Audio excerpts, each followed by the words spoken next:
Assalamu alaikum wa rahmatullahi wa barakatuh. Ny teny mpaminany sallallahu alaihi wa sallama amin'ny hadisy maropotra manao hoe: man kana yu'minu billah wal yawmil akhir falyakul khairan aw liyasmut. Nizaniza ny olona anankiray mino any Allah ary mino ny fisiany andro farany, dia aoka izy hamoaka teny tsara, teny mahafinaritra, teny mamy, na izy angina.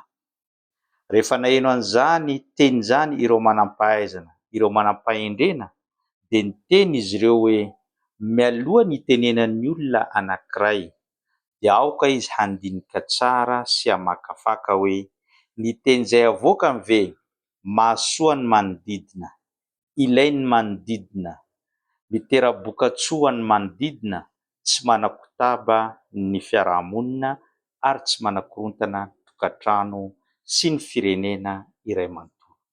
Satria ripiny Islamo, ny akamarozan'ny korontana mandalo ankehitriny dia vokatra ny teny tsy voahevitra nataon'ny olona, na siosion-dresaka, na ihany koa vaovao tsy marina izay avoakan'izany vavantsika izany.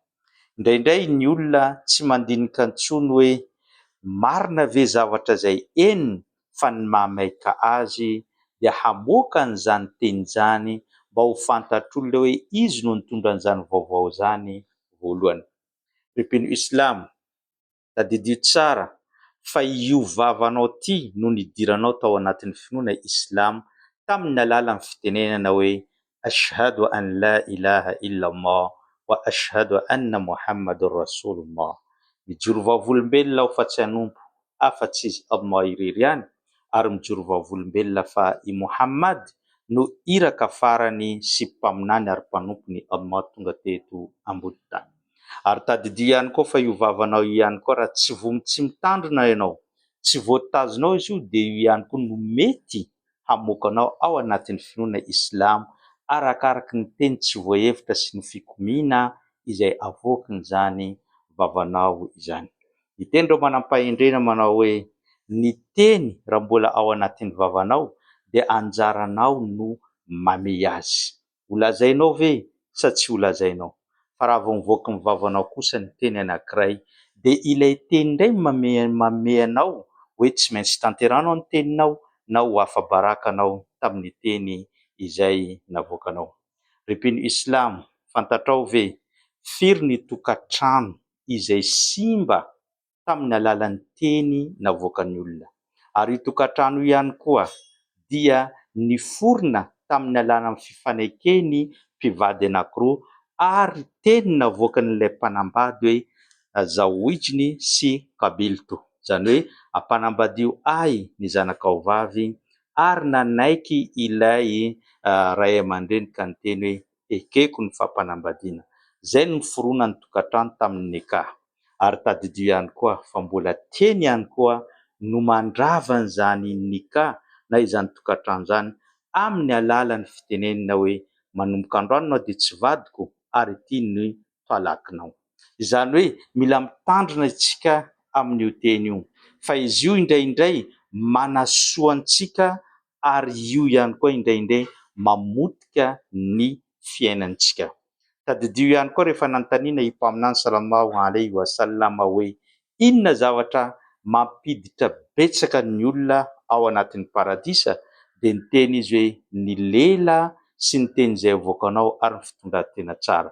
Rehefa nanontaniana izy hoe inona zavatra mampiditra betsaka any amin'ny afobe, dia mbola niteny izy hoe ny lela sy ny fitaovam-pananana.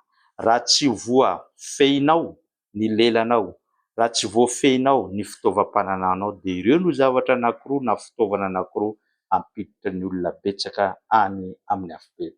Ka ripiny Islamo, mpaminany sallallahu alaihi wa sallam miteny amin'ny hadisy manao hoe: rehefa mifoha maraina ny olona rehetra, dia ny ratsambatana any aminy mitodika amin'ny lelaka miteny manao hoe: raha mahitsy ianao dia mahitsy zahay, fa raha ohatra ka mivilana ianao dia mivilana tahaka izany ihany koa izahay. Dikan'izay ny ratsambatanao iray manontolo, ny hoavinao iray manontolo, ny fiarahamonina iray manontolo raha haintsika manome an'ity lela sy ny vavantsika ty dia milamina izany fiarahamonina izany. Raha sanatria kosa tsy voafehinao ka namoaka teny tsy voahevitra anao, namoaka vaovao tsy marina ianao, namitaka olona anao, nanao an'izao anao, nandainga ianao, dia korontana ary tsy vitan'ny hoe korontana ihany fa miafara mety misy fifamonoana mihitsy vokatry n'izany lela tsy voafehy izany. Ka aoka antsika hiaino tsara izany fanazavany mpaminany sallallahu alaihi wasallam ary hitandrina amin'ny lelantsika. Aoka ho ampiasaintsika amin'ny zavatra tsara izy mba hidirantsika amin'ny paradisa ary tsy hanenenantsika amin'ny andro farany. Apartabetsaka any amin'ny mpino Islam ity video ity. Wassalamu alaikum wa rahmatullahi wa barakatuh.